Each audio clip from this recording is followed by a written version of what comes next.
किरमानी साहब, बात हो रही थी मियां साहब की और उनके फैसले की और व्हीलिंग डीलिंग की। वो डीलें करके आए, उन्होंने सारा कुछ किया। क्या बेबस हो गए, मोहरा बन गए, बेबस हुए अपनी बेटी के सामने या अपने भाई के सामने? नहीं, ना डील की, ना डील हुई, ना अपना मोहरा बने। देखिए, मैं सर समझता हूँ ऐना मियां सच साहब बोल है। रहे हो, ऐते सुन लो सच है ना, ना, ऐते सच गल ही है ना। मेरी पूरी करन नहीं ना देंदे हो। देखो मियां साहब, मेरा ख्याल है कि ਉਹ ਪ੍ਰੈਗਮੈਟਿਕ ਹੋ ਗਏ ਨੇ ਜ਼ਰਾ। ਉਹਨਾਂ ਨੂੰ ग्राउंड रियलिटी ਜਿਹੜੀਆਂ ਨੇ ਉਹਨਾਂ ਨੂੰ कन्विंस किया गया है। क्योंकि देखें, आज आप अगर देखें, उनका एक बयान आया, ठीक है। आज उन्होंने उस बयान में कहा है कि जी आईएमएफ के कहने पर बिजली गैस और कितनी महंगी होगी, आवाम के सब्र को कब तक आजमाएंगे। आप इस तरफ नहीं देख रहे कि नवाज शरीफ को आज भी जो कॉमन मैन है उसकी तकलीफ का एहसास है, महंगाई का, गुर्बत, बेरोजगारी का। बाकी ये बात सर हमने कर वैसे ली आपने बड़ी कि पावर खूबसूरती से पॉलिटिक्स हुई। डील को पावर पॉलिटिक्स प्रैग्मेटिक हुई। का लफ्ज दे दिया। आपने कहा डील नहीं, प्रैग्मेटिक, ग्राउंड रियलिटी। इतनी खूबसूरती से वो हमारी मेरे जहन में जो मिसाल आ रही है, साड़ी पटवारी दी मिसाल है, वो कुछ ज्यादा टीवी तो सुनाने वाली नहीं कि है तो वही, लेकिन तुसी लफ्ज कोई और इस्तेमाल कर रहे होते हंसते।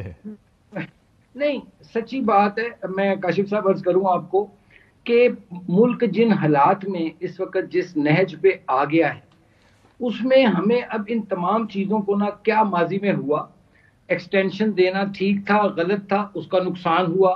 16 महीने की पीडीएम की गवर्नमेंट जौन सी थी, जिसमें महंगाई हुई, हालांकि डिफॉल्ट से बचाया शहबाज शरीफ की गवर्नमेंट ने, क्रेडिट है उसका, लेकिन जान तोड़ जानलेवा महंगाई हुई।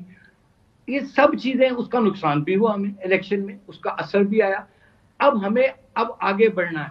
अब यहां से हमें आगे चलना चाहिए और ये देखना चाहिए कि इस मुल्क के जो रियल इश्यूज हैं, क्या ये गवर्नमेंट जो बनी है उन रियल इश्यूज को ये रिजॉल्व करेगी। सर क्या, तो पहला डॉक्टर, सवाल तो ये है किरमानी साहब, क्या ये रियल गवर्नमेंट बनी है? अच्छा बन गई ना। मतलब लोगों के, मैं मानता हूं, मैंने तो आपको कहा कि लोगों के इलेक्शन पे भी तहफुजात हैं। You can not please everybody, लेकिन अब जो अवेलेबल आपके पास सेटअप एक है, ये जो सिस्टम है जो कि चेहरे तब्दील करता है, हालांकि इस सिस्टम को तब्दील करने की जरूरत है। ये वो सिस्टम है जो अमीर को अमीर तर और गरीब को गरीब और तर सर करता है। मेरी बात सुने, पीडीएम गवर्नमेंट एक स्टिंट लगा चुकी, उसके कारनामे सामने आप खुद मानते हैं, उसकी वजह से आप इलेक्शन आ रहे हैं। वही पीडीएम गवर्नमेंट दोबारा आ गई है। वो जो पहली बारी जो कहते जेडे इत्थे कोड़े, वो लंदन जाके भी कोड़े, जो पहली बारी नहीं कर पाए दूसरी बारी की करेंगे? नहीं, वो मैं आज करना ना ਇਹਦੇ ਵਿੱਚ ਇਹਨੂੰ सिर्फ ਤੁਸੀਂ सिर्फ पीडीएम का नाम ना दें आप इसको।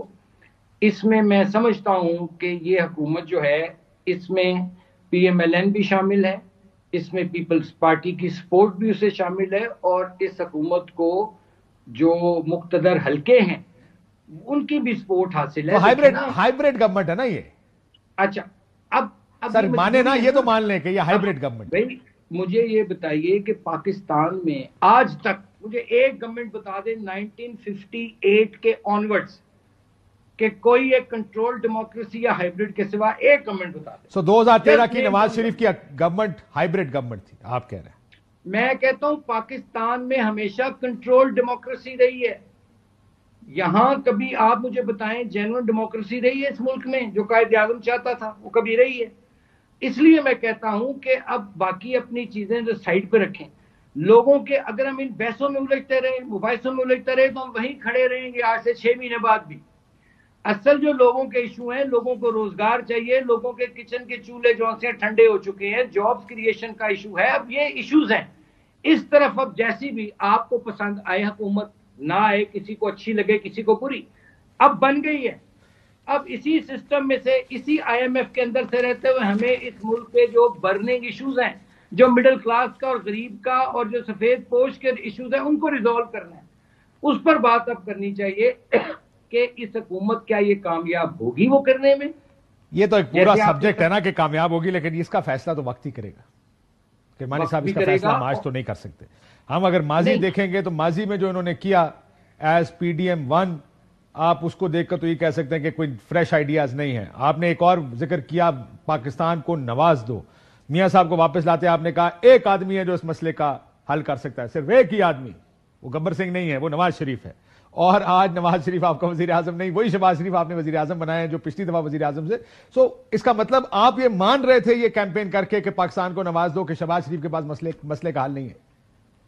नहीं, ये बात नहीं थी, चूंकि लोग जो थे, मैंने जैसे पहले अर्ज किया कि नवाज शरीफ के जो वोट बैंक है, जो उसके जो चाहने वाले हैं वोटर्स वो मियां साहब को और पार्टी के लोग चौथी मर्तबा देखना चाहते थे वजीर आजम बशमूल मेरे। लेकिन अब हमारा वो जो सिंपल मेजॉरिटी थी वो नहीं आई, तो क्या करें? आप खुद बताइए कि आप हमें ताना देते हैं या लोग देते हैं, अगर ये कोई डील होती या कोई ढील होती तो फिर हमें तो सिंपल मेजॉरिटी मिलनी चाहिए थी, क्यों नहीं मिली? मेरा ये भी सवाल है। ओ शुक्र करो तो 60 मिल गई है, और तो आती है 60।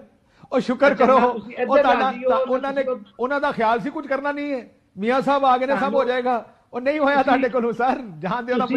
मुझे कहा जा रहा है ब्रेक लेने का, लेकिन ब्रेक से पहले किरमानी साहब बहुत शुक्रिया, ये तफसीली गुफ्तगू हम आगे भी जारी रखें कि वो आपका कहना कि हमें अगर देनी थी तो वो मसला है कि तुम आपे भी कुछ करना सी ना।